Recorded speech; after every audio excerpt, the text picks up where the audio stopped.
Assalamualaikum warahmatullahi wabarakatuh. Pertama-tama perkenalkan, nama saya Siti Khadijah dari Fakultas Ekonomi Prodi Manajemen kelas 4B. Di sini saya akan menjelaskan tentang lembaga internasional dalam perspektif bisnis internasional. Sebelum itu, saya akan menjelaskan tentang pengertian lembaga. Lembaga adalah pemikiran kelompok-kelompok yang dibangun secara sosial dengan elemen-elemen regulatif, normatif, dan kognitif kultural yang bersama dengan aktivitas dan sumber daya terkait menyediakan stabilitas dan makna kehidupan sosial. Selanjutnya, ada aspek penting dari teori lembaga dibagi menjadi dua.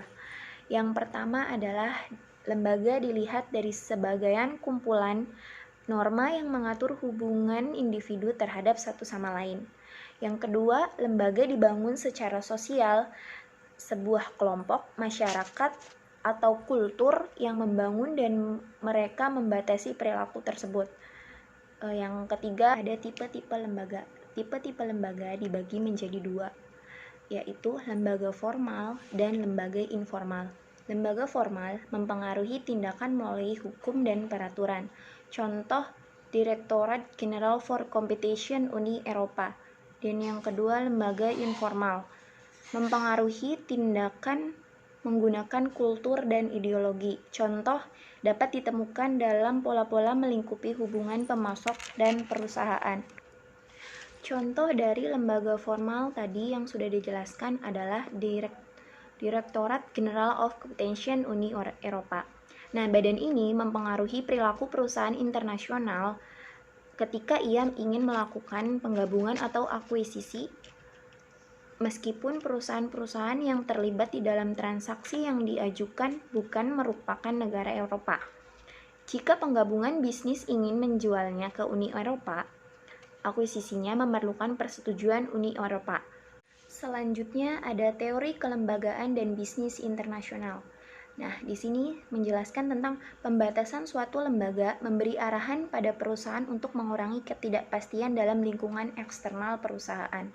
Pengurangan ketidakpastian ini bertujuan untuk mengupayakan keuntungan bagi perusahaan dengan cara menyajikan lingkungan yang tidak begitu kompleks, yakni ketika perusahaan membentuk keputusan. Lembaga internasional ini juga dibagi menjadi dua tingkat. Yang pertama ada lembaga tingkat global. Lembaga tingkat global ini juga sebagai contohnya yaitu PBB, Persatuan Bangsa-Bangsa. Nah, Persatuan Bangsa-Bangsa adalah lembaga informal yang otoritasnya bersandar pada pilar normatif. Nah, beberapa peran penting PBB dalam bisnis internasional yaitu 1. Perjanjian PBB mengatur standar dan norma teknis sebagai infrastruktur untuk ekonomi global. Yang kedua, PBB berusaha menyiapkan lahan investasi di negara-negara berkembang. Dan yang terakhir, PBB mengatasi kerugian globalisasi seperti terorisme, kejahatan, obat-obat terlarang, dan lalu lintas senjata. Organisasi PBB dilaksanakan melalui 5 badan, yaitu 1. Majelis Umum atau badan deliberatif utama yang mewakili setiap negara yang memiliki satu suara terlepas dari ukuran kekayaan atau kekuatan negara tersebut. Yang kedua, Dewan Keamanan. Tujuannya adalah menjaga perdamaian dan keamanan dunia. Yang ketiga, The Economic and Social Council atau ECOSOC yang berkaitan dengan permasalahan ekonomi seperti perdagangan, transportasi, industrialisasi, perkembangan ekonomi, dan permasalahan sosial. Yang keempat, International Court of Justice membuat keputusan legal yang meninjau perselisihan pendapat antara pemerintah nasional dan penasihat. Dan yang terakhir adalah sekretariat, yaitu sebagai anggota PBB. Selanjutnya, sebagai contoh lembaga tingkat global yaitu Lembaga Moneter Internasional. Nah, dalam Lembaga Moneter Internasional ini juga dibagi menjadi dua. Yang pertama adalah International Monetary Fund atau IMF. Tujuan IMF tersebut adalah 1.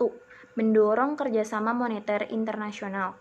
Yang kedua, memfasilitasi pertumbuhan ekspansi dan keseimbangan perdagangan internasional. Dan yang kedua, Bank Dunia. Bank Dunia memiliki kemampuan untuk meminjamkan dana dengan kisaran nilai yang rendah kepada negara-negara berkembang.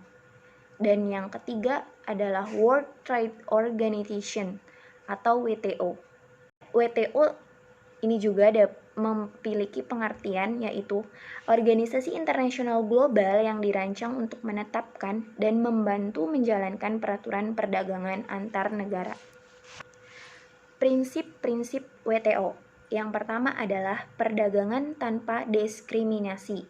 Yang kedua, perdagangan yang lebih bebas secara transparansi. Yang keempat, mempromosikan kompetisi yang adil. Yang terakhir adalah mendorong reformasi, pembangunan, dan ekonomi. Seperti yang sudah saya jelaskan tadi, lembaga internasional dibagi menjadi dua, lembaga tingkat global. Dan yang kedua adalah lembaga tingkat regional, yang di dalamnya ada pertama, perjanjian kerjasama militer dan keamanan. Aliansi militer dan keamanan mempengaruhi perdagangan langsung di antara partner-partnernya dengan menstabilkan kondisi internasional dan lingkungan ekonomi lintas negara. Mungkin itu saja yang bisa saya jelaskan dan paparkan dalam presentasi kali ini. Kurang lebihnya mohon maaf. Saya akhiri. Wassalamualaikum warahmatullahi wabarakatuh.